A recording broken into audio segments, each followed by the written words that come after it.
కొంతమందిని ఒకేసారి రమ్మను.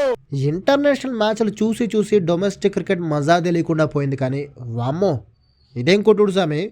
వీరబాదుడు, పరుగుల సునామీ, బౌండరీల వర్షం ఇలాంటి పదాలన్నీ బీహార్ బ్యాటర్ల ముందు జుజుబీ అంతే. వన్డేల్లో 574 కొట్టడం ఏంటి స్వామి? ఒక్కో బ్యాటర్ 30 బంతులకు అటు ఇటుగా సెంచరీలు బాదేయడం ఏంటి? అసలు మ్యాచ్కి వచ్చే ముందు ఏదైనా సీక్రెట్ ఎనర్జీ డ్రింక్ తాగొచ్చారా? బ్రేక్ లో ఏం తాగొచ్చారో కనుక్కోవాలి. లేదంటే వాళ్ళ బ్యాట్లలో ఏదైనా స్ప్రింగ్లు పెట్టుకొచ్చారా? ముఖ్యంగా మన బొడ్డోడు అంటే గొడ్డలు ఊడదీసి కొడతా అని అదేదో సినిమాలో ఎన్టీఆర్ డైలాగ్ చెప్తాడే, ఎవడు పడితే ఆడు బొడ్డోడు అంటే గొడ్డలోడ తీసి కొడతా. ఆ రేంజ్ కొట్టుడు రియాలిటీలో ఎట్లుంటుందో 70 మీటర్స్ గ్రౌండ్ లో చూపించాడు వైభవ్ సూర్యవంశీ.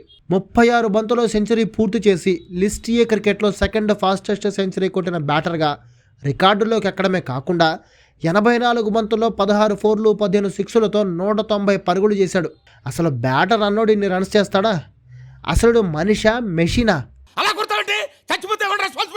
అనుకునే లోపే ఆడినేం చూశారు, నా బాధుడు చూడండి అన్నట్టు కెప్టెన్ నకీబుల్ గని 32 బంతుల్లోనే సెంచరీ బాది వన్డే హిస్టరీలో రెండో ఫాస్టెస్ట్ సెంచరీ బాదడమే కాకుండా లిస్ట్ ఏ క్రికెట్లో మోస్ట్ ఫాస్టెస్ట్ సెంచరీ రికార్డు కూడా జేబులో వేసుకున్నాడు.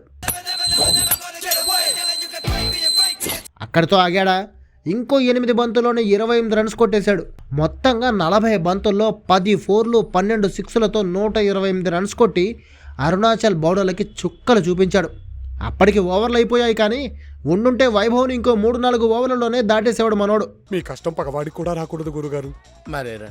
ఇక వేళ్లకు తోడు కీపర్ ఆయుష్ లోహారుకా కూడా 56 బంతుల్లో 11 ఫోర్లు 8 సిక్సులతో 116 రన్స్తో ముచ్చటగా 3వ సెంచరీ టీం తరపున పూర్తి చేశాడు. వీళ్ల బాధుడితో బీహార్ టీం 11.48 రన్ రేట్తో 11.48 రన్ రేట్తో రికార్డు స్థాయిలో 574 పరుగులు చేసి 2022లో లిస్ట్ ఏ క్రికెట్లో చెన్నై కొట్టిన 506 పరుగుల రికార్డును కూడా దాటేసింది.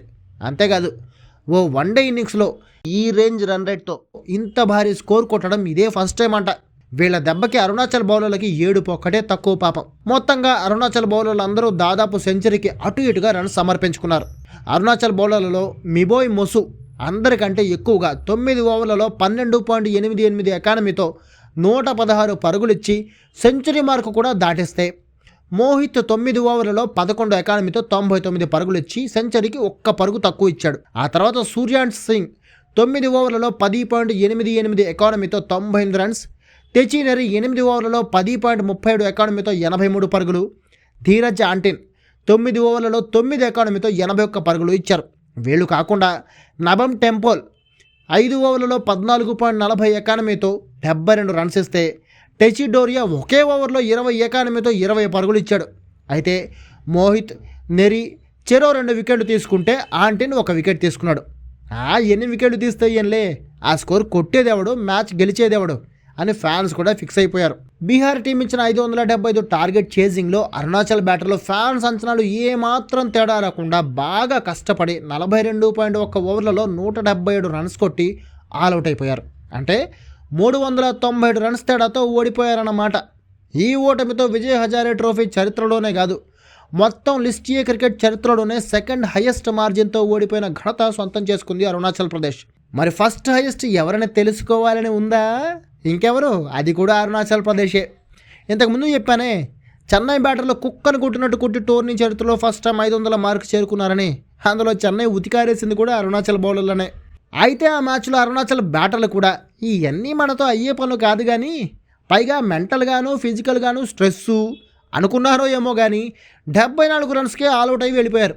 అంటే 2 అతిపెద్ద రికార్డులు క్రియేట్ కావడానికి ఓ రకంగా అరుణాచల్ ఆటగాళ్ళు పునాది వేశారన్నమాట. ఏం చెప్పావురా?